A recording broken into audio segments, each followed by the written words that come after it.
L'attachement que nous avons au territoire, eh bien, elles sont plus fortes que tout. Merci à vous tous et maintenant c'est le début d'une très belle aventure, d'un beau combat que nous gagnerons ensemble. Merci.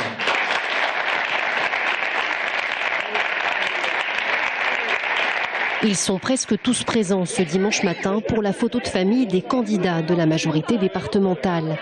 Une liste de 17 binômes, 34 titulaires, soit 19 PS, un MoDem, un Fonds démocratique écologiste et solidaire et 13 divers gauche. Et si les candidats sourient pour la photo, ils ont bien du mal à cacher le malaise au Parti socialiste. Frédéric Thomas, le président sortant, en appelle à la responsabilité de chacun. Car il faut le dire, le PS a vécu des semaines douloureuses depuis le mois d'octobre, date à laquelle les discussions avec leurs partenaires de gauche ont commencé. Lâchés par les Verts et le Parti communiste qui ont préféré s'aligner sur le discours national, une critique acerbe de la politique menée par le gouvernement. Sur la plateforme programmatique, on peut tout signer.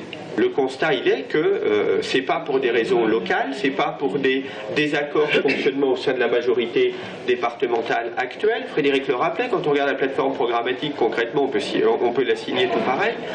Bon, ben, certains sont dans une autre logique, on le regrette. Et ce dimanche matin, on apprend que la Touraine, terre socialiste, ne présentera pas de candidat pour représenter le canton de Sainte-Maure-de-Touraine. Nous n'avons trouvé personne, nous dit-on.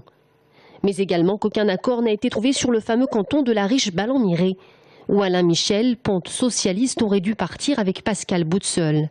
Enfin, sur le canton de Tours-Est, c'est le binôme Dominique Lemoine et Florence Jullian qui sillonnera l'Est de Tours pour convaincre les électeurs. Mais là encore, une figure du PS, Claude-Pierre Chevaux, menace de présenter une candidature dissidente. À ce sujet, le discours est clair.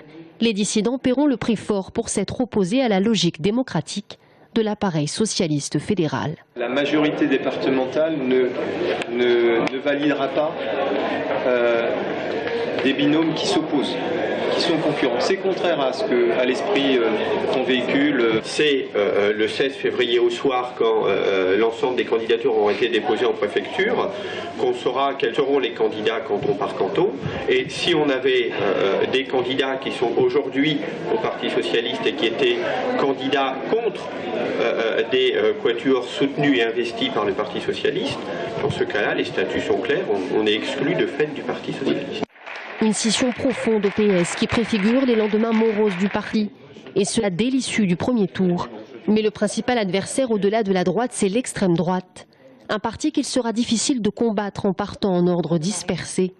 Une façon de convaincre un peu plus à chaque échéance les électeurs que les grands partis républicains, à droite comme à gauche, sont en perte de repères.